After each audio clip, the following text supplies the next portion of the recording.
Hey, Mr. Terry, high school history teacher. Welcome back to another History Teacher X video. If you didn't hear the big news, I've launched a new channel that will be the home of all my original content. Been planning and preparing this for years now. Got some great editors and writers working with me, and we've got some fun, funny stuff, as well as some very thought-provoking stuff like our alternate history series. Link to the new channel, Mr. Terry Originals, is linked down below. Love to see you over there. And I'm going to be doing some merch giveaways to our early subscribers. All right, today's video comes from our friend, Fat Electrician, and he's breaking his mold here a little bit because it looks like he's covering somebody that's, dare I say, not an American? This video is called The Ministry of Ungentlemanly Warfare's Demolition Man, Robert de La Rochefoucauld. Well, hope I pronounced that right.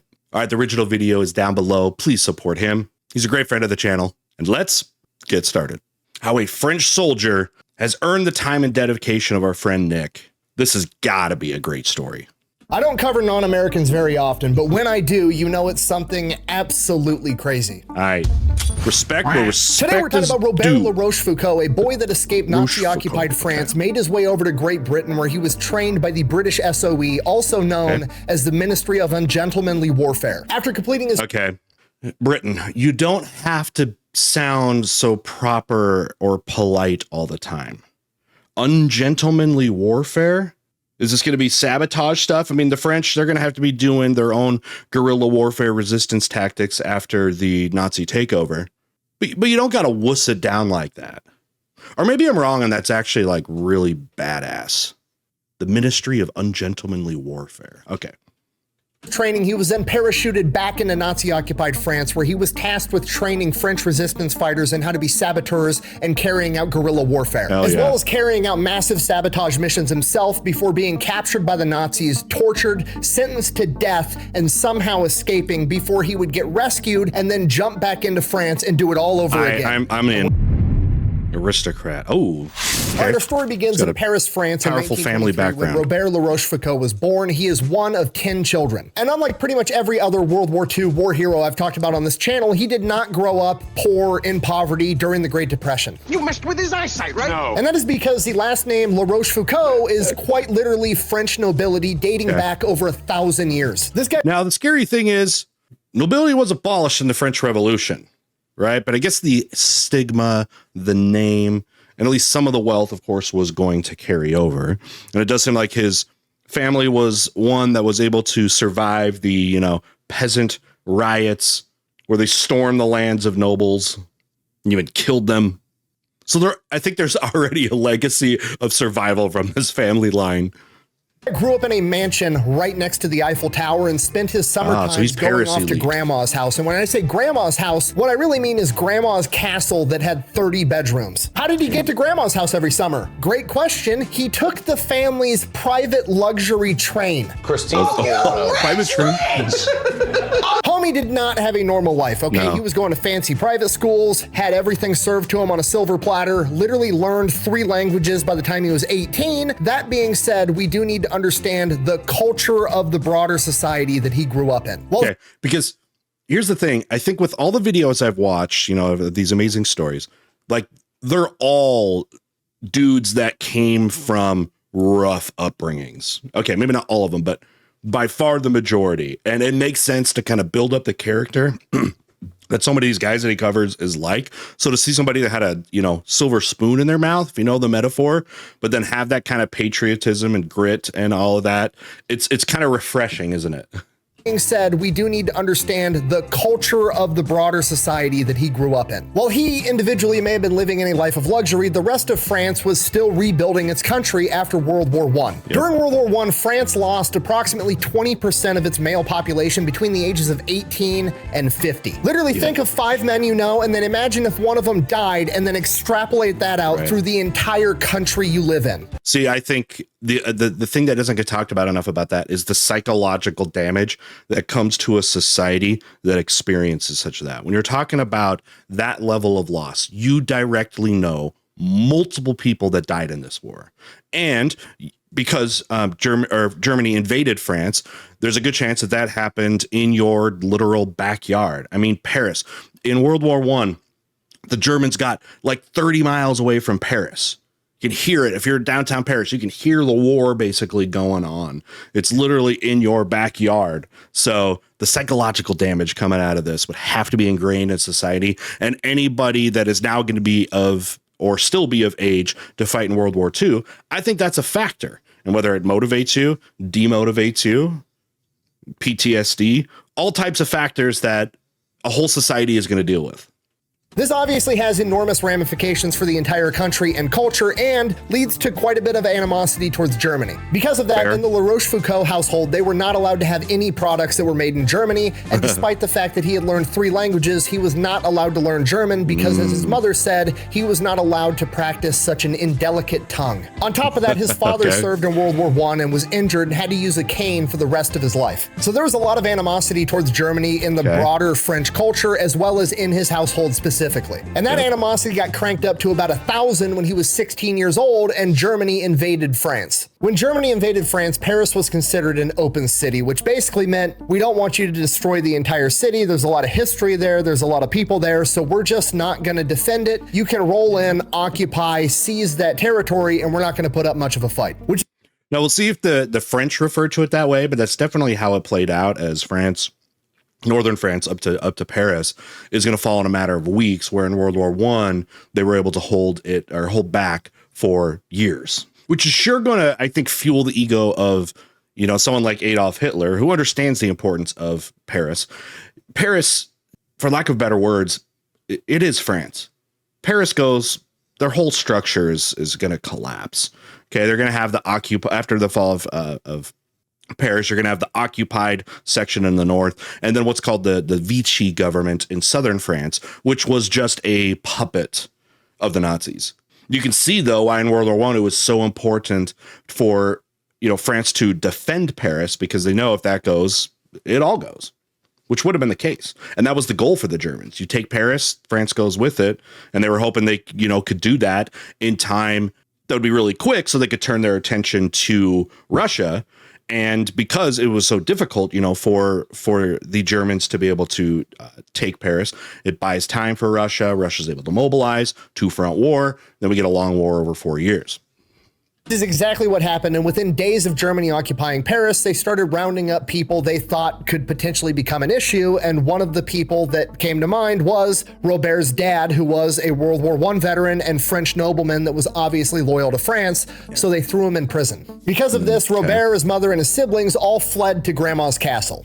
We make for the refuge of Helm's Deep. While there, he began listening to the radio where Charles de Gaulle was speaking. Charles de Gaulle was a general in the French military that, after France fell, fled to the UK, and he was basically declared the leader of Free France and was going on the radio every day encouraging the French to fight and advocating for France to fight back and reclaim their home. And I've heard so many different opinions about de Gaulle, again, leading the French army, but leaves the country, right? Leaves the country to go to, be, I guess, protected, in England, but still, kind of leading the resistance. I've heard a lot of people that kind of like look at that in one of two ways. One is like bailing on the people, that it's almost like treasonous or like a traitor to do that kind of thing. What do you guys think about that? I've seen a lot of different opinions about that. What do you think? Let me know down below. Being a 16-year-old teenager who had a ton of pride in his home country of France and grew up in this family of nobility with all these famous great men that came before him that did incredible things for the country, growing up in a society that already didn't really like Germany, not liking Germany himself, and having them roll in and imprison his father, naturally he ate that shit up. Yeah. And it gets even worse when the situation in Paris stabilizes, so him and his mom and his siblings go back home and find out that Nazis have occupied their house. 16 to 19, he is living at home, finishing up high school, starting to go to college, and he is being a roommate with the Nazis the entire time. Dude, just like, imagine, how bad that would be. Dude, you have to like share a bed with some Nazi. You're trying to get rest. You probably don't want to be in your bed that much. Come to think of it. You know what's strange to think about? We spend about 1/3 of our life in our bed. And let's be honest, we'd probably spend more time there if we could, but maybe your bed sucks. Beds are one of those things that you don't realize that yours is bad until you experience a better one. Now, might I suggest Helix Sleep for you? They've been a sponsor of my channel for years now. I got one of their beds back in 2022, and I am still a big fan. So how I started was with their sleep quiz to find the best match for me. And what they did is matched me up with the Helix Twilight mattress. Now, having a bed that's made for me and the way that I sleep has improved my health in ways that I didn't expect. For example, as a teacher, I have to be up early every day with the energy to deal with hundreds of teenagers. And being well rested makes a major difference in being able to do what I do. Speaking of school, I know a lot of you are about to begin your next school year. And whether you're still living at home or maybe you're moving out for the first time to like a dorm or an apartment, it's the perfect time to think about getting a new mattress. You will notice the difference and be much better off for it. And right now, you really have nothing to lose by going with Helix. They'll give you a 100-night trial to make sure that you absolutely love it. That's over 3 months. Also, my viewers are going to get 27% off store-wide when you use my link helixsleep.com/Mr. Terry. Thanks again to Helix Sleep for continuing to support the channel. Let's get back to the video. And he absolutely hates it. His mother has to get him to control his temper multiple times. Oh, I bet. Now, during this 3-year time period, it's weird. There's not a lot militarily going on in France. I mean, there's Nazi soldiers all over the place, but for the most part, they're just like blending into society, and the Nazis are trying to, you know, not be the bad guys. So they're actually being halfway polite to a lot of people. The soldiers are, you know, ordered to give up their seats on trains and buses to elderly women and citizens. And a lot of people are adapting to this new lifestyle of the Germans are just occupying us. Yeah. Well, let's not kid ourselves. There was plenty of violence, occupation, and encounters during the Nazi occupations anywhere, France included. You know, one of the famous things I think that doesn't get talked about enough about is how it was to be like a young woman under occupation by a foreign military.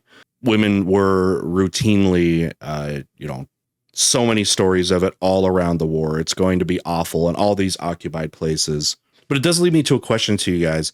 It's easy, I think, to live in, like you're living in Paris or whatever, and sort of being complacent, I guess, if you want to call it that, with an occupied force that you could very much had justification for fearing. The Nazis came into these places hoping, if that's the right word, to be seen as liberators in these different places. You know, when they went out east, for example, into like Soviet territories, they're like, we are freeing you from the oppression of communism. You know what I mean? So there are plenty of people that would be seen definitely from the point of view of, people that were not complacent or the resistant to this, as seeing these people as like collaborators that, again, acted nicely towards, the Germans and all that. And it's easy, I think, to criticize those people for sure. You can look at it from the perspective of a lot of these people are parents and they have families, they have kids, and to use some kind of resistance could very much put your family, your children, at rest. Which brings me to the question, I don't know, if you can try your best to put yourself in that situation of somebody in occupied territory, where do you think you might fall in the line of either collaborator, somewhere in the middle where you're just going to be, quietly upset with the current situation, or are you resisting even to violent ends till your last breath? Let me know down below what you think about that. But Robert never adapts. He's a rebellious teenager. He keeps listening to Charles de Gaulle on the radio, and he feels a deep dishonor. He feels like he's letting down his country and his family legacy because all of the family members that came before him all went off and they fought for France. And he's a 16, 17, 18, 19-year-old kid that can't do anything about it because nobody else is fighting. And then one day, the mailman that delivers mail to the Gestapo headquarters comes to the La Rochefoucauld household and says, hey, I've delivered the mail to this police department and they got a letter. I steamed it open so I could read it to see who they're going to arrest next. And Robert La Rochefoucauld has been reported as being a communist sympathizer, and they're going to come arrest him. Now, that's not true, but doesn't really matter. The Gestapo thinks it is, and they're going to come arrest him. So at the age of 19, he has to flee. So he gets two fake IDs with two different names and then alternates which ID he's giving every time he has to show his papers. That way it makes it harder for him to track. He makes his way all the way to Spain, where he links up with the resistance, and he tells them that he's actually a French Canadian and he's trying to make his way back to Great Britain so he can keep fighting against the Nazis. I have a question. One thing that gets swept under the rug in the study of the 1930s was the Spanish Civil War. right? You have like the fascist nationalist under Francisco Franco, and then a coalition of basically anti-fascists in the country. And Franco's group, wins out.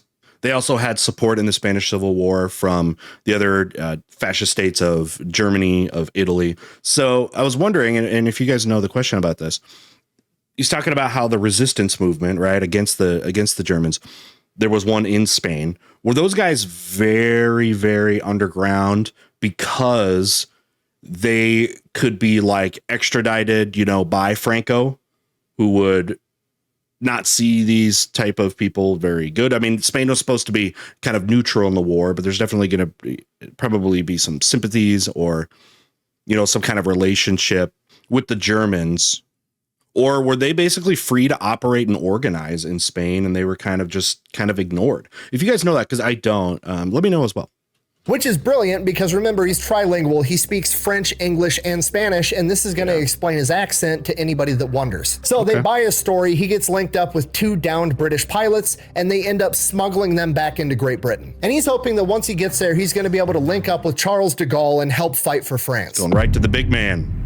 Charles de Gaulle is really tall. Once he makes his way to Great Britain, he is interrogated by British intelligence pretty rigorously, which is standard procedure, making sure he's not a spy or a double agent or something like that. And they don't torture him, but what they do is they sit him in a room, they interview him, they ask him all their questions. He lies. He says he's 21. He says he's French-Canadian, trying to get his way into Great Britain. And they end up sitting him in this room for hours pretty smart, on end. though. They feed him a bunch of tea and then refuse to let him go to the bathroom. And then they go in after hours and interview him again to see if having a full bladder and really having to take a piss is going to change his answer or make him alter his story in any way, which will reveal that he's up to something. Okay.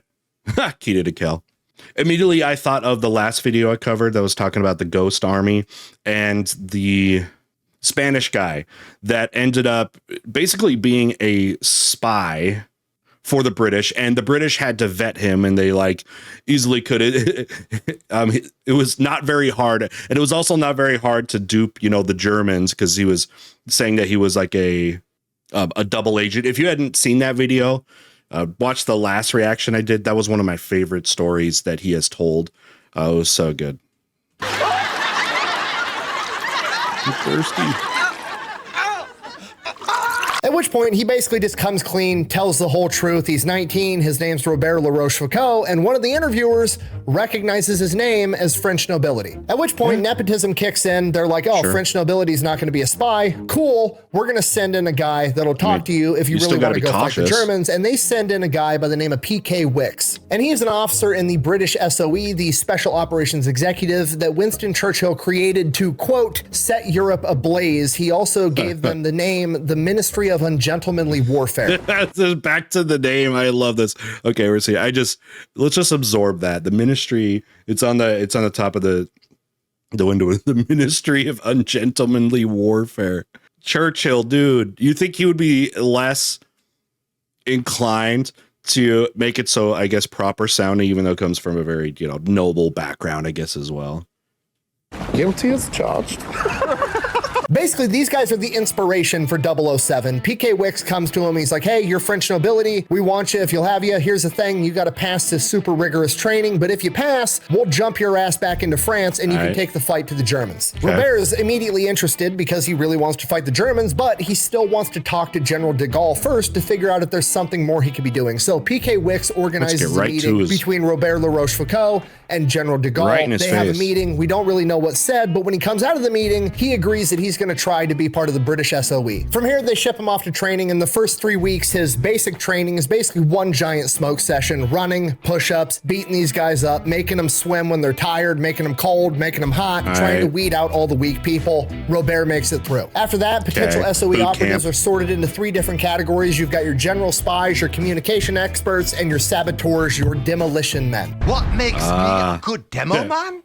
If I were a bad demo man, I wouldn't be sitting here discussing it with you now, would I? From here, he learns everything about sabotage. He not only learns how to make bombs, but more importantly, how to utilize those bombs to be most effective. He learns where to put them on a bridge to destabilize the entire structure. If he's going to take out a factory, he learns how to identify the most important components of the factory to take that factory out of commission for as long as possible. He learns that it's actually like being trained this way. So it's not just like, hey, just go F shiz up. Smart. They're becoming smart saboteurs. I like this.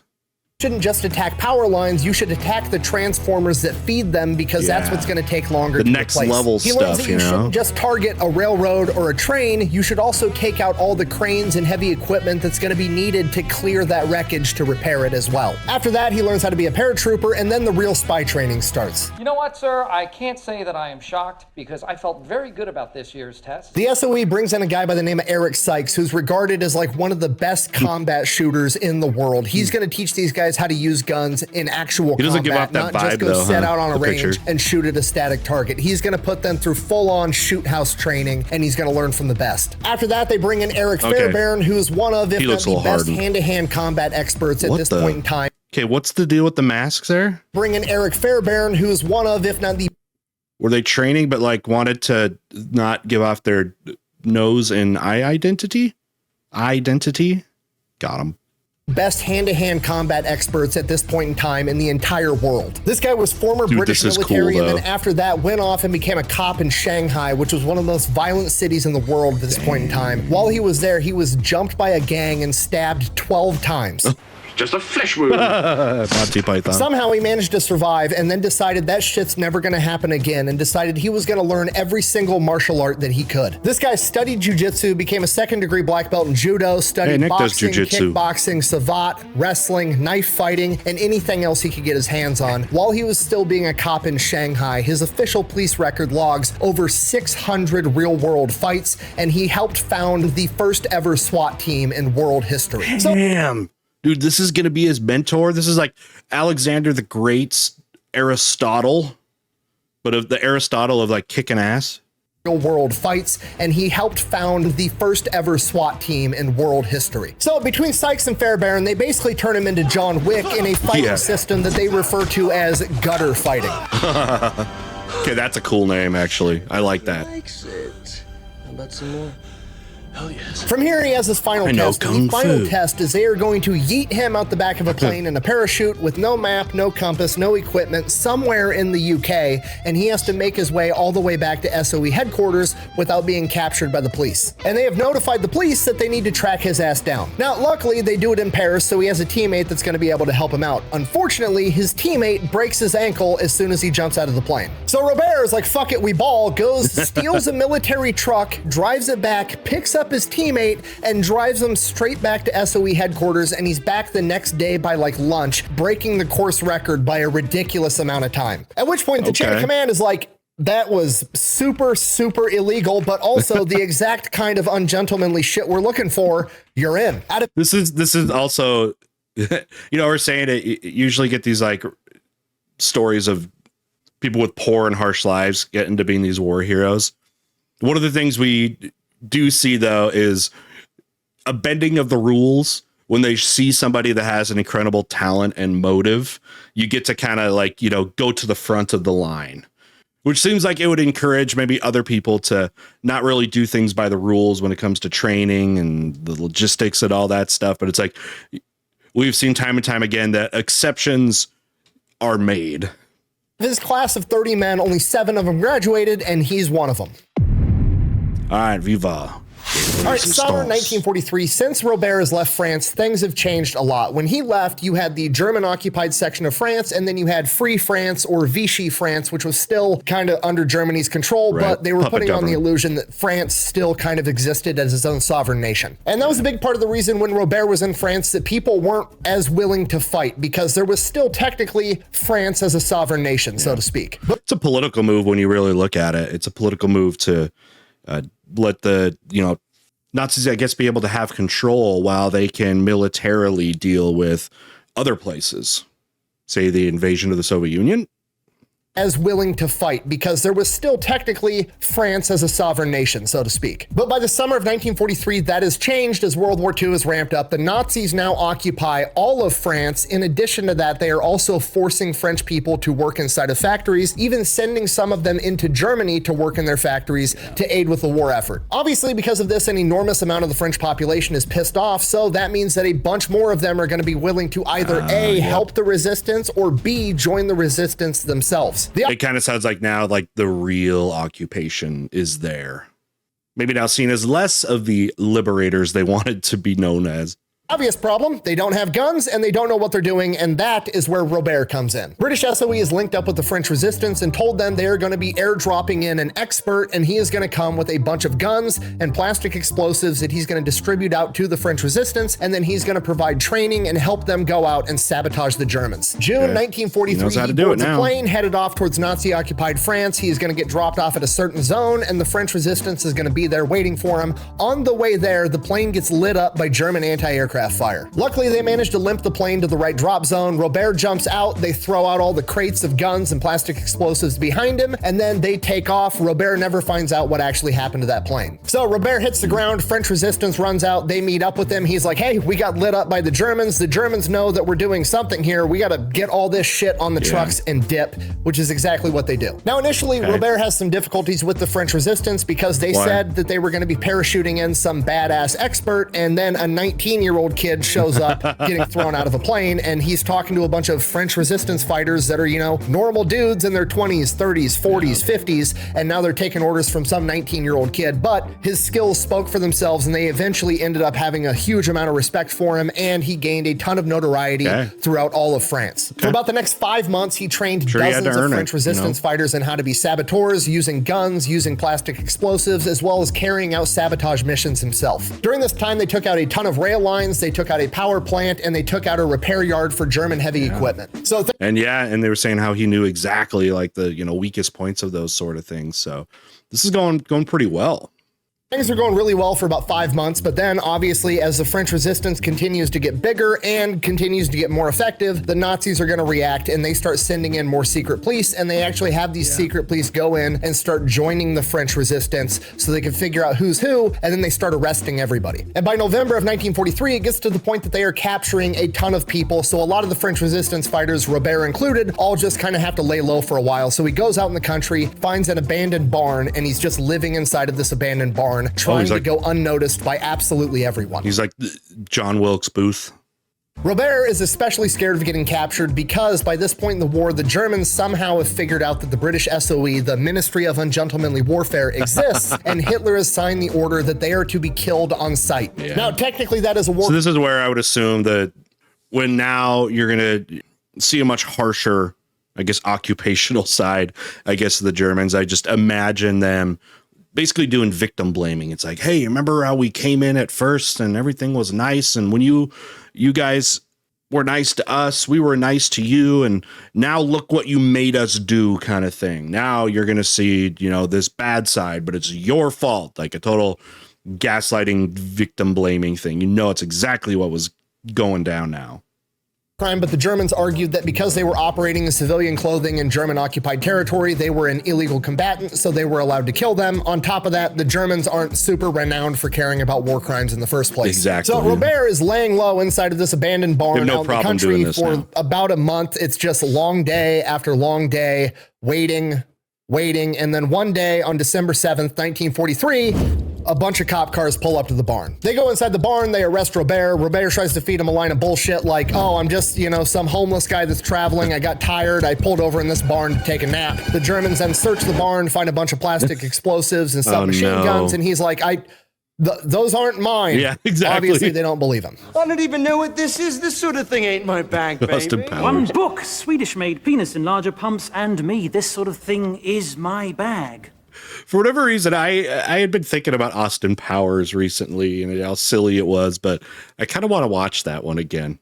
Yeah, do you think he pulled the, like, first it's like, it's not mine, and when that is obviously, you know, not true, and it was like, I'm holding these guns for a friend. Baby. At this point, Robert is like, okay, well, I'm dead. I'm about to get shot in this barn right now because I'm British SOE. But that's not what they do. They handcuff him, they throw him in a car, and they start taking him off to prison. And the entire car ride there, he's like, why didn't they just kill me? What is going to happen Information. next? Oh, they're probably going to torture me and then kill me. Great. And he's like trying to figure out why they didn't kill him right there on the spot like they had orders to do. And it dawns on him, They probably didn't do it because he speaks fluent French, doesn't have an accent, and the dude kind of looks French. His family's been there for 1,000 years, so they didn't just instinctively think that he was British SOE. Realizing this, when he gets to the prison for the first and only time during his operational career, he actually gives the Germans his real name because La Rochefoucauld, super French name that's well known, and then that's going to add to, oh, he's just French resistance, he's not British SOE, so at least he won't get executed immediately. From here, he gets thrown in solitary confinement for a couple of days. Obviously, they're trying to soften him up before they interrogate him, but he's already been in solitary confinement for like the past month inside of a barn, so it doesn't really affect him. Boy, they went all out on this one, huh? From here, they take him in, they interrogate him. It becomes pretty obvious to Robert that they think he's a communist, so he kind of like goes along with it, not by saying that he is a communist, but by refusing to admit that he's a communist, trying to get the Germans to prove it, and then that way it kind of like gives them tunnel vision that they're trying to prove that this guy's a communist. This is, again, something that was part of the, marketing, I guess, technique for liberating these countries was there were communist movements in all of them. And then after World War I, they sprouted all over the place as response to, everything that they believe was the cause of World War I and the current state, I guess, of the world here in the post-World War I era, right? The Germans were going to root out those communists wherever they are. Basically, he's doing anything and everything he can to not get identified as British SOE. After the initial interrogations, they throw him into a normal cell, and he has a cellmate with him, and within being in the room with the cellmate for like 20 minutes, the guy has an epileptic seizure, falls onto the ground. 2 guards rush in, they start freaking out, they don't know what to do. Robert's just kind of sitting on the bed watching this whole thing go down. Jeez. The 2 guards are helping the guy having the seizure. The door is wide open, and he's just like, huh. They end up taking the guy to the infirmary. Robert never sees him again. From here, they start interrogating Robert every day for multiple hours a day. And when I say interrogating, I mean torture. Who does number 2 work what for? Robert himself was subjected to, but we do know the methods that were being used in this prison at this time period. Those included waterboarding, getting beaten with bats, having your testicles shocked, having the soles of your feet cut open and being forced to walk on salt, the pulling out of teeth, the pulling out of fingernails, and there's even a couple accounts of prisoners being forced or strapped down over a toilet that was full of starving rats. And this... Who thinks of these things? Dude, this stuff is all over history. These weird torture methods. It's like, is there some people, there's a handful of guys that are just tasked with thinking of the weirdest things that you wouldn't think of. It's like you find some demented person that has that kind of imagination. Goes on every day for months. Robert never says shit. By the way, which one of those is the worst? I don't know how much of a conversation we want to have with that, but you just listed off all those. The rat butt one? I don't know. Full of starving rats. And this goes on every day for months. Robert never says shit, or at least never says anything true or that's actually helpful to the Nazis. He keeps leaning back on his training. He keeps getting angry at the torturer. He's yelling at the guy. He's just making it not fun. You know what I mean? I've never tortured anybody, don't really want to, but I would imagine if you've tortured 100 people and they're all, begging you to stop and crying and being sad, and you've got one guy that's yelling at you being a dick, it probably makes it a little bit less fun. Where did you get those relics from? The Shah of Iran's garage sale? I don't even think you want to be tortured. I don't want to be tortured. You're just like taking all the fun out of it. During this entire time period, the only good thing that happens is, for some reason, I have no idea why, the Germans are still allowing the prisoners to receive mail. And there's somebody from inside the local community that is sending in care packages to just random people. And Robert keeps getting these care packages with like chocolate and food and bread and shit. And that's what keeps him going. Well, I was going to say, allow them to receive mail so you can spy on it, right? Maybe they're getting correspondence from the people that you're trying to find out. But it would be really, really stupid of the Germans there to allow stuff just to come in without them like fully investigating it, though. Even if it's a care package of chocolate. Other than that, it's just day after day of getting tortured for hours upon hours. And this goes on for months. December, January, February. By March, he's really starting to lose hope. He still has his cyanide pill hidden on him, and he's really starting to think about using it. And then on March 7th, he ends up getting pulled from his cell and sent into a tribunal, basically a kangaroo court, where he is going to go on trial for his crimes. So Robert finds out he's going on trial. He's like getting ready to argue, getting his story straight that he was just some random dude passing by. He had no idea that there were weapons inside the barn. He goes inside this military tribunal, doesn't really even get to say anything. They're just like, yep, he is guilty, sentence him to death on the spot. They take him out, they load him in the back of a truck, and the truck takes off. So Robert is now in the back of a truck, moving down the road with a couple of other prisoners, a couple of other guards. Escape he has time? no idea where they're going, but he knows what happens when they get there. They're gonna kill him. Now remember, the Germans never figured out that he was SOE. They have no idea that he's been trained to, I don't know, kill people with his bare hands or any number of other things. Take it down. They decided that he was just some other French guy that they tortured for 4 months and is probably broken. So John they didn't Wick bother time. to throw him in the truck with handcuffs, just like any other type of prisoner. So Right. Robert hits one of the guards and jumps out of the back of this moving truck, tucks and rolls, and takes off running as fast as he can. The other guard stands up, starts shooting at Robert, but only for a second, because after the first couple of bullets, Dodging which it. missed, the driver ends up slamming on the brakes because he hears gunfire, not knowing what's going on, ends up knocking the guard down, and it gives Robert enough time to make it to the corner and turn it so he's not in their direct line of sight. From here, he just keeps running as fast as he can, taking every single corner, every back alley, trying to lose the Germans. Dang. After a couple miles, he hasn't heard the truck behind him in a while, and he's finally starting to think to himself, okay, cool, Got away. I managed to lose that truck. He turns one more corner and runs smack dab into a Nazi headquarters building. Ooh. I hate these guys. At this point, he's like, It's like, you know what? They showed Indiana Jones there in The Last Crusade. By the way, what's the best Indiana Jones movie?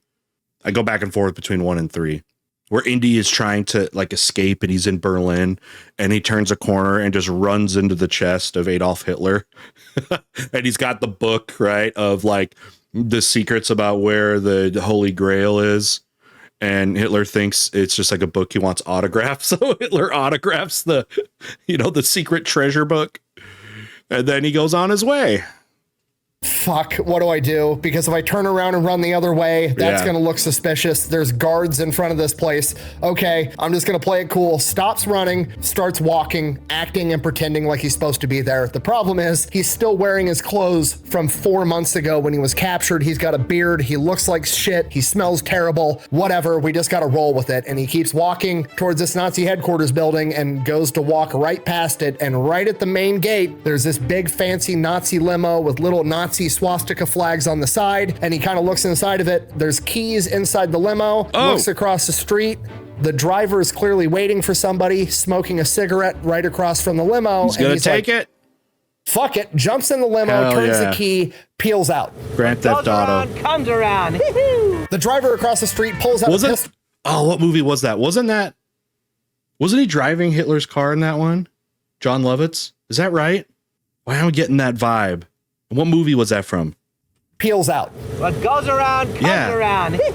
The driver across the street pulls out a pistol, starts shooting at the car, doesn't do any real damage. He turns a corner. He's doing the same thing now, but inside of a car, just speeding off, taking corner after corner, not knowing where to go, not knowing what to do. And then he sees a sign, Paris, that way. And he's like, okay, well, at least I know people in Paris. Yeah. So that's where he goes. Makes it to the outskirts of town, runs face first into a Nazi checkpoint. Again, can't just, turn around and try a different route because that's going to look suspicious, especially if they've already radioed to look out for this car that he just stole. So he just kind of joins the queue. He gets in line with all the other cars waiting to get their papers checked and get waved through. And he just waits and he waits. And then he's up next. The Germans start walking up. There's no cars in front of him. He just floors it and drives through the barricade. The Germans start shooting up the car. They hit the car a ton, but luckily they don't hit him. From here, he drives the car as far and as fast as he can until there's black smoke just coming out of the hood of this car. And he's like, okay, gotta ditch this thing. Finds an abandoned quarry, drives it into the abandoned quarry off of a cliff. It explodes. And now he's just out in the middle of nowhere with absolutely nothing. And It's like, everything explodes in movies. We actually have one now. From here, he does the exact opposite of what you would expect him to do. He goes out into the woods, sleeps overnight, and then in the morning walks back into the same town that he just escaped. And his logic was the Germans last saw him heading as fast as he could out of town. They're probably not going to be looking for him too hard inside of town. So that's exactly where he goes. And he decides he's going to go to the only place he knows where somebody kind of sort of might actually like him. And he goes to the return address that was on all those care packages that he got when he was in prison. It ends up being a Nazi occupied hotel, and the guy that was sending all the packages is the guy that runs the hotel. So he goes there, that guy takes him in, gets him cleaned up, feeds him, lets him stay there for a couple of days while he gets him fake papers, and then he smuggles him out of town in the back of his truck in a giant pile of hay. And as they go through the Nazi checkpoint, the guy's like, oh, I'm just, I run the hotel in town. All the Nazis know who this guy is. He runs the Nazi hotel. He's like, I'm going to feed all this hay to my sheep. The Germans go in, they stab the hay pile with bayonets, somehow missing La Rochefoucauld every single time. And then they make it out of town. Okay, so if you saw my puzzled look the last few seconds. Okay, so this guy, Robert was getting these packages while he was imprisoned. It apparently has a return address. I would assume the Germans knew that Robert was getting these care packages. If not, that's really stupid. And obviously, if these packages are going to be coming to suspected French resistance people, how is this hotel guy not been apprehended? Isn't he an obvious collaborator with the resistance? How is this guy able to do this? Am I just underestimating the ignorance and the stupidity of the German intelligence and military? Maybe. Go to the next town over, go to the train station, uses his fake papers to get on a train headed towards Paris. Once he gets on the train, he's sitting in the back and he can see Nazis coming through inspecting everybody's papers. And he's like, oh, papers, please. Shit. And he's like, okay, well, I've got fake papers, but I don't know how good these fake papers actually are. They were good enough to get past the guy running the train station, but he's not a soldier clearly looking for somebody. And if these guys find out my papers are fake, it's game over. So he gets up, goes to the bathroom, roll out of the train, crams himself into the little cabinet underneath the sink, and stays there for the entire train ride back to Paris. Once he gets back to Paris, he goes to his aunt and his uncle's house. They're happy to see him. They feed him, they clothe him, they get him everything he needs for a couple of days. He links back up with the French resistance. They get a message over to British SOE, and a couple of days after that, he gets extracted via either submarine or gunboat, depending on which source you want to read. Makes it back to Great Britain, gets interrogated. Dude, extraction by submarine just sounds badass. Dude, that's how you get out in a submersible in Nazi-infested waters, dude. This is a movie, dude. Is this not a movie? How is this not a movie? Either submarine or gunboat, depending on which source you want to read. Makes it back to Great Britain, gets interrogated all over again, making sure that he didn't get turned into a double agent. And from there, he gets to spend some time recovering from getting tortured and starved for 4 months straight. This is why I like to read and, watch films based off of real history, because there are so many crazy stories out there across history that we don't need fiction. We don't need fictional stories. There's enough of this stuff to make all the great films and books. Maybe that explains why I'm so much more interested in nonfiction than fiction. All right, chapter 4, In and Out. The founding of the burger chain. All right, spring 1944, he's recovered. Things are starting to ramp up for D-Day, and he volunteers to jump back into France to help set the stage for D-Day. Same thing happens all over again. This time he jumps into Britannia right along the Atlantic coast, and he just goes in, meets up with all the resistance, starts training as many guys as he can, distributes all the supplies that he has, and goes out on missions, sabotaging rail lines, electrical plants, everything and anything that he can find to slow the Germans down for when D-Day comes. You know what, this, I think, is another thing that doesn't get talked about enough about the logistics of D-Day. D-Day, and I even covered videos of his and other videos about D-Day, about the logistical insanity that was required to make this thing work. It's absurd. But I don't think you hear enough in kind of the mainstream narrative, at least probably coming out of the United States and our historical perspective of it, of the resistance and how they were helpful in it from the inside, because part of the logistical problems for all this too was needing to cause chaos on the, German occupied side of things. They got to move troops, right? They got intelligence. I think that really goes kind of like unappreciated with the role the resistance had in this. And again, the same exact thing happens. He's there for like 2-3 months, and then the Germans start realizing that the French resistance has suddenly gotten way more effective. So they start sending in a bunch of more people to break up the French resistance. And he's like, I'm not getting fucking captured again. I've made it this far without getting captured. I did a bunch of damage. He calls in, gets extracted, makes his way back to Great Britain. That's all, folks. Okay. Spicy baguette. All right, April 29th, 1944, the British launch a massive bombing campaign on a French munitions factory that is building ammo for the Nazis. I miss French baguettes. They bomb the so holy good. hell out of it, but it's only down for about a week before they start producing ammunition again. At this point, the British are like, okay, a couple of options. We could bomb it again. I mean, bombs are effective, but they're not like pinpoint accurate. We're not going to be able to go in there, find out where the most important parts of this factory are, and target those specifically. We're just kind of like trying to blow the whole thing to hell. But the downside is it's really risky. You're putting all the planes, all the soldiers' lives at risk. True. It's a big deal. So we could also just have a saboteur go in there, pinpoint a couple of things, and take this factory out of commission. And that's what they decide to do. They call up La Rochefoucauld. He jumps back into France, and now he is tasked with taking out this munitions plant. Only problem, it's not the French resistance waiting for him at the drop zone. Somehow, it's the Germans. They ambush him and capture him almost immediately. Oh, no. They throw him in the truck, take him to some house. They start interrogating him. After a little while, he hears a bunch of trucks pull up outside, and he's like, oh, great. The Nazis are here to take me to the real prison where I'm going to get tortured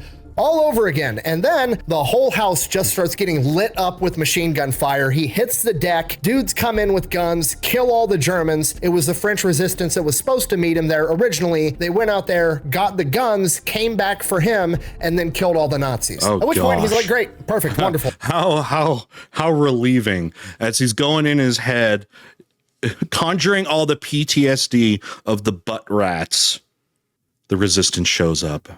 Okay, now back to this munitions plant. He links up with the resistance. They start talking it. They case the place. This munitions plant is absolutely massive. Every single worker that goes in there has their papers checked going in and coming out every single day. This is not going to be easy. He has to figure out how to get fake papers for this plant. He has to figure out how he's going to smuggle in all the explosives, and he's going to have to figure out how he's going to get out once the explosives go off. So they go out, they end up finding a bunch of the maintenance crew for this factory and convince them to help them. They use those guys as actual IDs to make fake IDs for Robert and like 4 other resistance fighters. Then using Robert's knowledge. I feel like IDs, even like money, just counterfeiting, how much easier it must have been in older, days.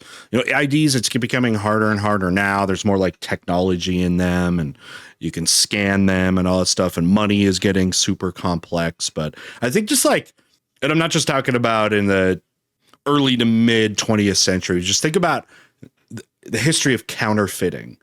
It's something I haven't really studied or looked in enough. I would be really interested in kind of learning about that. If y'all got any videos or anything for me to react to, especially join the Discord server. It's linked down below. That's the place I get the most for recommendations. History of counterfeiting. I'd love to learn more about that. Of how to sabotage stuff and the maintenance guy's knowledge of how the factory actually works and what's important. They come together and figure out which targets they're going to hit, mainly water mains and electrical rooms. Then they got to figure out how they're going to get the explosives inside the factory. So they hollow out their shoes and they're going to smuggle explosives in their shoes. Gosh. So they load yeah. See, this is why y'all wonder why we got to take our shoes off at the airport. There have been instances of that kind of thing. These are the reasons why we do that, and it's so obnoxious. So they hollow out their shoes and they're going to smuggle explosives in their shoes. So they load their shoes up with explosives. Next day they show up to work. They all kind of stagger throughout this line. And like I said, this factory is huge. There's over 5,000 employees, right? And there's only like one checkpoint. So the dude that's checking papers is not like heavily scrutinizing. He's like, good, go, good, go, good, go. It's not real in-depth. Right. Robert didn't realize that. He gets to walk right through. They get inside. They actually go to work. They work a full shift. At some point during the day, they go to the bathroom, hollow out their shoes, get all the explosives out of it, and then go stash it somewhere inside the place. And then tomorrow, they're going to come back and do it all over again. After that, they finish working their shift, quitting time, the horn blows, they all go home, they go back to the hideout, they have a big party because the plan is working. But Robert is like, okay, these guys aren't checking us that heavily, and I want to to hurry this shit up and blow up this munition plant because every day we're making more ammo. You know, we need to stop that. That's the whole point of the mission. So he needs to figure out how to get more explosives in every single day because at this rate, it's going to take forever. So he figures the only thing you're really allowed to bring into this factory is your lunch. So we need to figure out how to get more plastic explosives inside of our lunchbox. Explosive sandwiches. This is where the James Bond stuff can come in. Y'all think that's like a spicy pepper, some peppercini on your sandwich? No. It's literally the opposite of the Johnny Cash song where he steals a Cadillac one piece at a time and it didn't cost him a dime, except now Robert is smuggling in plastic explosives to blow up the entire factory. So what he does is he goes down to the grocery store, buys a baguette, a loaf of bread, cuts the end off, gets a spoon, hollows out the entire loaf of bread, and just ass packs this baguette full of C4. Go back to work the next day, guy checks the papers, looks in the lunchbox, oh shit, he's got a baguette, this is France, that's normal, go ahead and go right in. And then there's 5 other guys also bringing a fucking loaf of C4. After 7 days, they managed to smuggle in 40 pounds of C4. Oh my God. Sourdough. We love hot bread. We love a good hot bread. After that, it probably, if anything, it should confuse the, you know, the guards and stuff that he's carrying in, you know, maybe some like 3 or 4 baguettes, but it looks like they're really, really heavy. I guess that wouldn't be, you know, like a red flag there. You're like, it's just really good bread. It's just very dense. Of C4. Oh, sourdough. We love hot bread. We love a good. Is that show good? I forget what was that show called? So here's the plan. Everybody's going to go to work as normal. We're going to bring even more C4, and then at the end of the day, factory closes at 7 o'clock. At 6:30, Robert's going to slip away. He's going to go out to the fuel warehouse, and he's going to rig up the fuel warehouse to explode with a massive chunk of C4, and it's going to be on a 1-hour time delay. Then Robert's going to hide till 7 o'clock when everybody else, including the other 4 resistance guys, are all going to leave, and Robert's going to run around the factory. He's got 30 minutes to place all the rest of his charges. He's going to blow up the water main, the main power lines, and all the railroads coming in and out of the factory. The 4 resistance guys that already left are going to grab their bikes and Robert's bike, and they're going to pedal around the backside of the factory and wait by the 18-foot high wall on the outside with a rope. Then after Robert places his charges, he's going to jump out of a window, run across the courtyard at the wall, yell over to him. They're going to throw the rope over. He's going to scale the wall, and they're going to pedal off on bikes, which is exactly what happens. They make it about 4 blocks away from the factory before they say massive chain of explosions, and then they make it back to the safe house, have a humongous party, and get completely shit-faced. From here, Robert radios over to British SOE, says mission successful. They radio back a single word: congratulations. That munitions factory was then out of commission for 15 days straight, and it's unclear how effective they were after they did start manufacturing more stuff at the location. It was only out of commission for 2 weeks. I don't know why you're making such a big deal about it, like that's a huge deal. Okay, first of all, when you're I feel like I haven't seen Keyboard Warrior in a while. I'm glad he's back. Commission for 2 weeks. I don't know why you're making such a big deal about it, like that's a huge deal. Okay, first of all, when you're playing Who's Got More Bullets with America and your factory goes down for 2 weeks straight, it's a fucking problem, okay? Second of all, a British Lancaster bombing formation only managed to put this factory out of commission for 7 days, and Robert de La Rochefoucauld went in there with a loaf of bread and did twice as much damage, okay? That's gangster as fuck. Sorry, anyways, from here, Robert's just pretty much waiting to get extracted. He needs to get the orders of when and where to meet for his extraction, so he's hanging out at the safe house for a couple of days. The orders finally come down. Hey, tomorrow night, we need you to meet us in this next town over at this location. So he spends the next day memorizing the exact route he's going to take, and he's going to ride his bike there at night in pitch darkness. So he wants to memorize the route so he knows every little curve of the road so he can ride there in the dark. And that's exactly what he does. Starts riding his bike. It's pitch black out. Can't really see shit. He hears a car coming up behind him, jumps in the ditch, waits for the car to pass by, comes back out, makes it a couple more miles. Another car coming, jumps in the ditch, hides, waits for the car to pass by, comes back out, riding his bike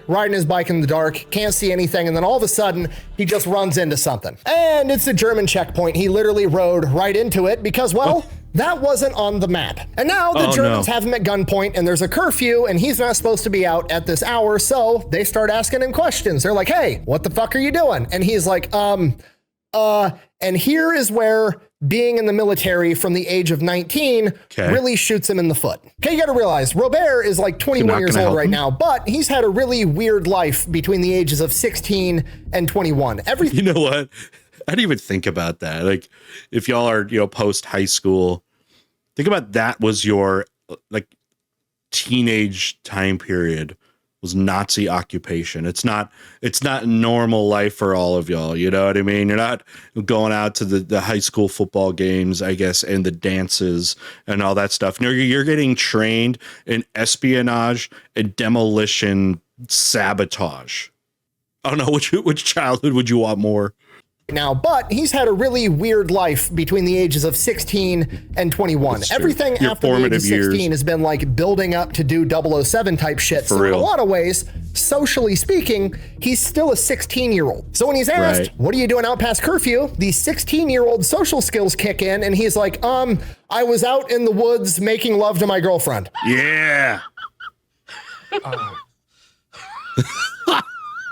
Okay, now all right, so this is where this could go in one of a couple ways.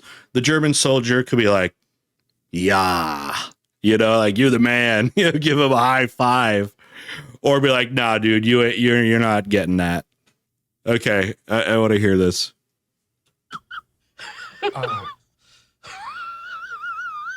Okay, now for a 16-year-old boy making out with his girlfriend in the woods, great excuse. Highly probable, definitely what's going on here. For a 21-year-old man that just got done working at a factory, not a great excuse. German guard says, and I quote, "Why don't you fuck your girlfriend at home?" To which Robert is like, From here, they take him to Fort Duas prison, throw him in a cell. He's informed that he's going to start getting interrogated in 2 days when the head of secret police gets back in, and that guy's name is Friedrich Wilhelm Doza. Robert knows the name because... Yo, I saw this.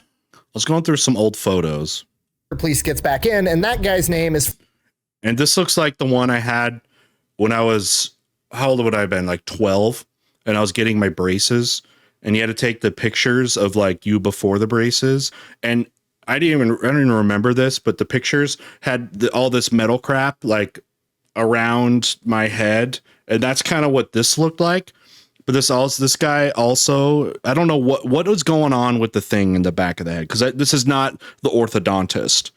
It almost looks like he's some kind of weird mannequin, and he's not even real. He's being controlled by some, I don't know, Nazi ventriloquist maybe.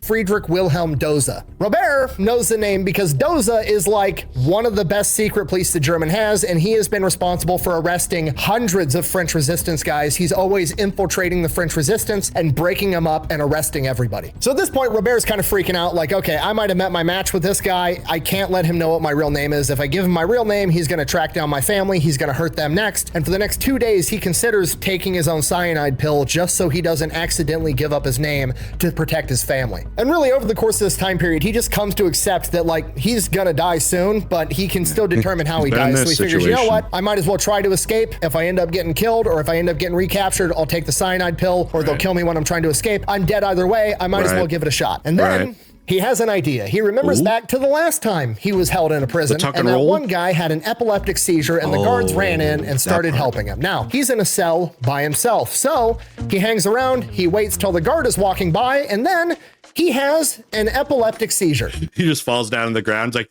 I'm seizing. The guard unlocks the door, runs in to help, and then Robert grabs him, throws him on the ground, snaps his neck, and kills him. And here Robert's just kind of like, his bare hands. Killed the guy. You should find yourself a safe house or a relative close by. Lay low for a while because you're probably wanted for murder. All right, where are y'all putting Anchorman in your all-time comedies? I think it's top 5 for me. Anchorman. I never laughed more in a movie I saw in a theater. I'm pretty sure more than Anchorman. He kind of like snaps out of it like, okay, gotta move fast, looks for the keys to get off of like the block that he's on. He has keys to his cell, but he doesn't have keys to get out of the section of the prison that he's in, and neither does the guard. So he's like, shit, what do I do now? So he decides that guard's roughly the same size as me, so he strips the guard down and puts on the Nazi uniform. So now not only is he dressed like a Nazi, but he also has a pistol. So things are looking better. He's like, okay, how do I get keys to get off this cell block? And there's, you know, just a bunch of cells, and then there's like the room that the guards are always going into. So he's like, maybe the keys are in there. So he walks in his Nazi uniform over to the guards lounge, or whatever you want to call it, opens the door. There's 2 guards in there sleeping. So he kind of starts shuffling around looking for keys to get off this cell block. The guards wake up. shoots both the guards, finds the keys, gets off the cell block, walks out the front door of the prison, and goes back to the safe house, does not get caught. From here, he doesn't leave the safe house for like 3 days straight. The Nazis know what he looks like. They have like a hand drawing of his face. They've got wanted posters all over town. They are looking for this guy. Right. There's no way he's going to be able to get out of this safe house and get to like the next safe house to the next safe house to get to where he can get extracted, because the Nazis are looking at every single checkpoint. They are gonna catch him. After about 3 or 4 days of hanging out at the safe house, waiting for everything to cool down, it's not cooling down. Nobody can come up with a plan on how to smuggle his ass out of here. And then the owner of the safe house is like, I mean, I do have one idea. My sister's a nun and she's a little bit husky. So, I mean, that is an option. Dress up as a nun? Daniel, hi. Could you make me a woman? Okay, hard-cut Robert with a freshly shaven face is now walking down the streets of France in a nun outfit, literally waving at Nazis as he walks by, and nobody suspects a thing. Robert makes it all the way to the next safe house, goes up, knocks on the door. A woman answers the door. He knows he's looking for a guy. I don't know his name. Mike, Rob, whatever. So, in a female voice, still trying to, you know, put up the impression that he's a nun, not knowing if this woman's to be trusted or not. He asks if, you know, oh, is Mike here? And she's like, yeah, I'll go get him. Mike comes to the door, and Mike is like, sees this nun in front of him, and he's like immediately like upset and distraught, and he's like, oh no, sister, are you going to tell me that he passed away or he was captured? Thinking, because he's been waiting for Robert de La Rochefoucauld for like 4 days. He was supposed to be here 4 days ago. So he's thinking in his head, this nun is coming to inform him that his friend that he's been waiting for has passed away or whatever. At which point Robert, using his man voice, is like, bro, I'm right here. Can I help you, man? Oh, sorry I'm late. After all those scotches, I had to piss like a racehorse. Mrs. Doubtfire is also a great movie. I'm loving the movie references we get in all of these. Whoever does his editing with that, like, this has especially been a good one. It's just harkening back to the movies so many of the ones I liked in my life. Robin Williams, man. He goes outside the safe house, tells him the story. The woman that answered the door is actually this guy's wife, tells her the story. They all have a good laugh. From here on out, he's hanging out at this safe house. Rogue. So he's hanging out at the safe house for a couple of days, and then a couple more days, and then a couple more days, and the orders for him to get extracted are just not coming through. There's no plans, there's no communication, just nothing. And eventually the owner of the safe house is like, okay, we got to get you somewhere that isn't here, because if the Germans come, you're going to get all of us killed. So he ends up organizing for him to go out into the boonies, into this lumberjack camp out in the woods, and he's just going to work there as a lumberjack until the orders come through. So that's what he does. He goes out to this lumberjack camp, and he's being a lumberjack, cutting down trees for weeks, and then weeks turn into a month, and then a month turns into another month, and he's finally like, what the fuck is going on? There's a war going on. I'm supposed to be, you know, doing stuff. I'm out here cutting trees. And he's like, fuck it. I'm just going to go back, rejoin the resistance, and go rogue. So that's what he does. One day he just walks out of the lumberjack camp, goes back into town, links back up with the French resistance group that helped him sabotage the ammunition factory, and just goes absolutely ham. Now, we don't have great documentation on what exactly he was doing, but it's pretty safe to assume he was going out, training more resistance guys, and then leading missions to sabotage stuff that he thought would piss off the Nazis. And like I said, what we don't know— Amazing with like the war and stuff in Paris, Notre Dame, and all the wars. Notre Dame, you know, is safe and everything. And then a few years ago, a fire starts and roasts it. How sad.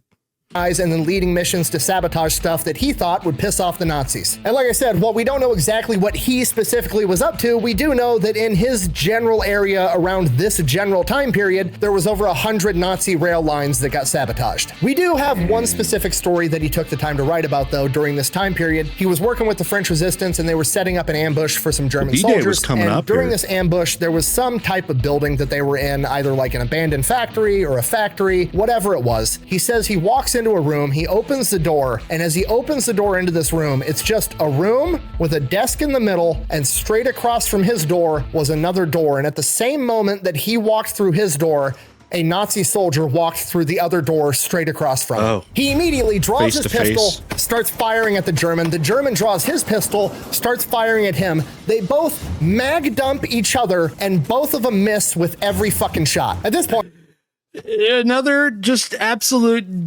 banger of a movie, Dumb and Dumber, probably in my top 5 as well. Gosh, this was so good. They both mag dump each other.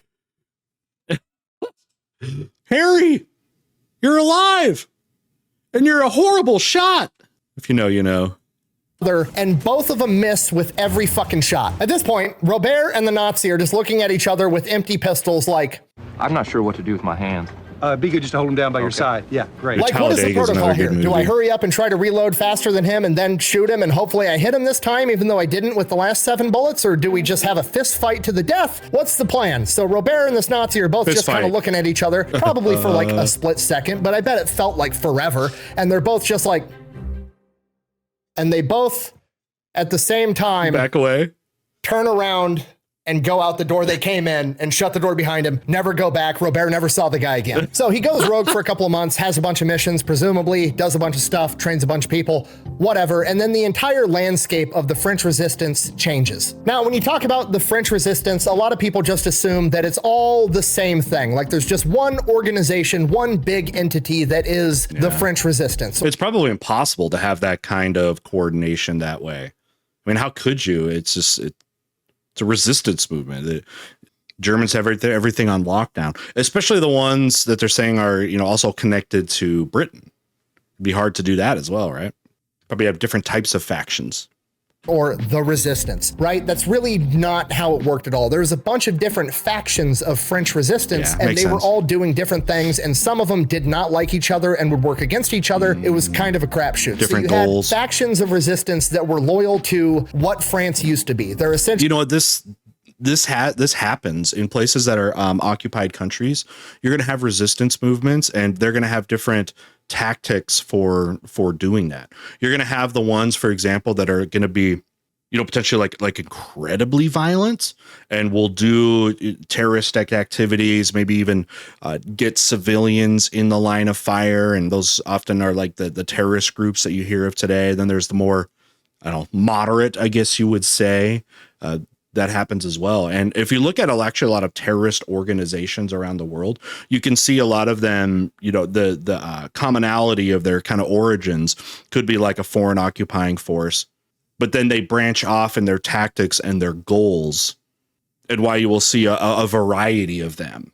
Loyal to General de Gaulle. They're loyal to Free France. They want things to go back to how they were before the Germans showed up. You also have factions that are communist that want France to get taken over by communists and become a communist nation. And then you have other factions that are like comprised of almost exclusively Jewish people or whatever. So you have all these different factions with same different origins, motives, and they're not always working together. Different At this goals point in time, D-Day has happened. Allied forces are here. They're liberating France. And because of this, General de Gaulle comes back and he basically puts an end to all the resistance that is loyal to him. They're like, okay, we don't need the French resistance anymore. If you want to fight for France, you can quit being part of the resistance and you can just come join the Free French Army and you can be directly underneath me. And because obviously La Rochefoucauld is loyal to General de Gaulle, that's exactly what he does.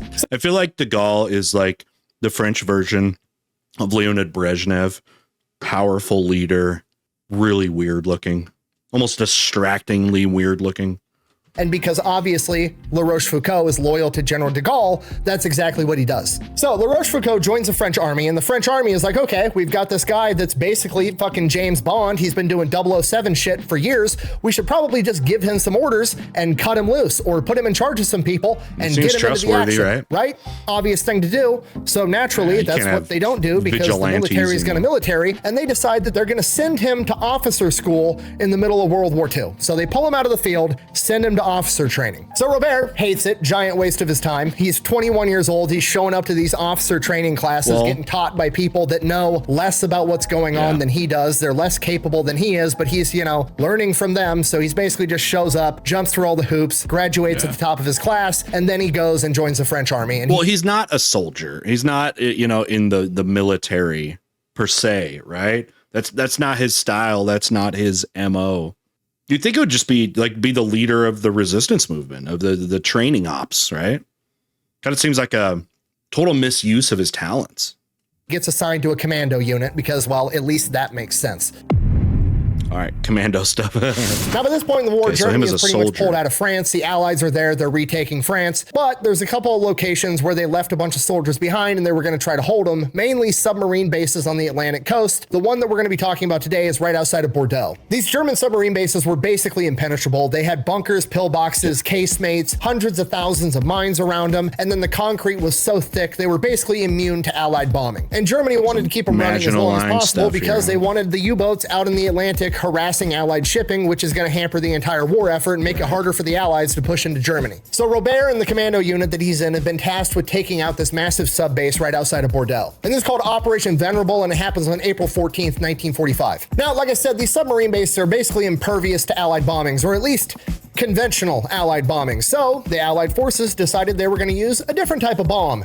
Napalm, you know, jungle jelly, sweet, sticky fire. If we can't blow you up, we're just gonna slow roast you alive, was basically the plan. So they go in, all the commando troops get ready, they get staged, they napalm bomb the holy hell out of this place, and then they're getting ready to launch their attack. They send scouts forward, scouts come back, and the section that the commando unit that Robert is supposed to attack didn't really get hit by napalm. Okay, the problem, this section also has a massive casemate with a humongous gun, you know, like the big tank turret inside the concrete right there, and it's completely unscathed. And if that casemate stays intact and they launch this attack, that casemate is going to take out all the tanks, and then once the tanks are out of play, they're not going to be able to provide cover for all the ground troops, and the ground troops are going to get absolutely mopped by the machine gun bunkers, and it's just going to be one giant meat grinder. So the captain of this commando unit calls his officers in, Lieutenant La Rochefoucauld included, trying to come up with a plan. To which Robert, hearing the problem, is like, oh, you have a very particular piece of equipment that you need eliminated that's very hard to get to, and you need it done quick, easy, and in a hurry? Utilizes technology. Are a very particular set of skills. Now the captain is hesitant. He knows about La Rochefoucauld's background, but he's still like, how is one dude going to go in there and take out this massive casemate by himself? I don't know if it's worth it. To which La Rochefoucauld is basically like, look, I mean, we're going to get slaughtered tomorrow anyways. If I take me and like 3 other dudes with me and we end up dying on this mission and we fail, is us being at the battlefield tomorrow going to make the difference on us getting slaughtered now or then? Like, you might as well let me throw the Hail Mary. And the captain is like, you know what? You're right. Fuck it. What do you need? You find that so many of the success stories that come out of war comes from people that have come to develop the psychology of the I'm already dead trope. You hear a lot about this in World War I. It's like, how do some soldiers, how are they able to overcome the paralyzing fear that comes in being in harm's way? And you hear these stories again a lot in World War I, where it comes to the point where you're both taught and kind of come to the conclusion that, yeah, you're going to die. Right. So with that already in your head, your fear of death may, grow smaller, which in turn can be more motivating to be able to do things that are in harm's way. It's like you come to that dark, gut-wrenching conclusion already, and then the fear is less paralyzing, and then you can be more effective as a soldier.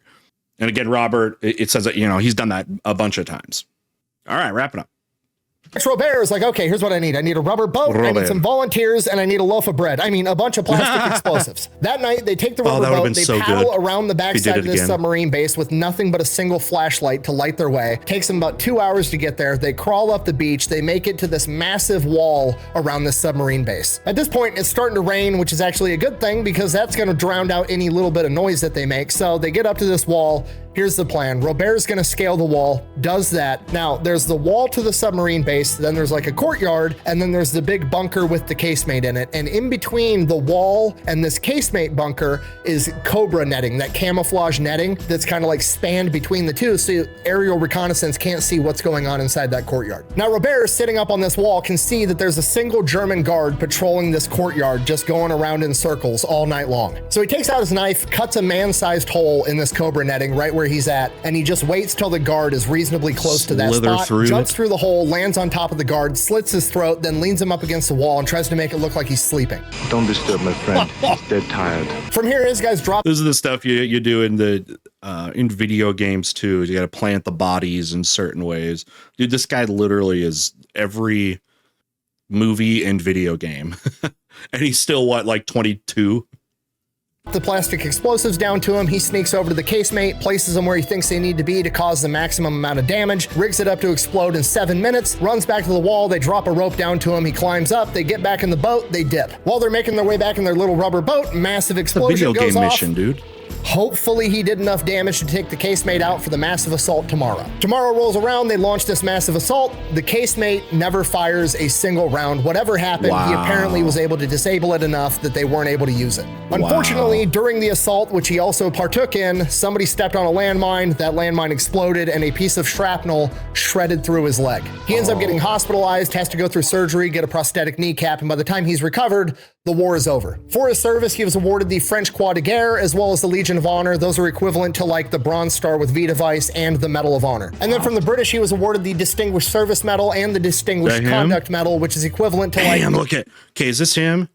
He looks... Look at that face, dude.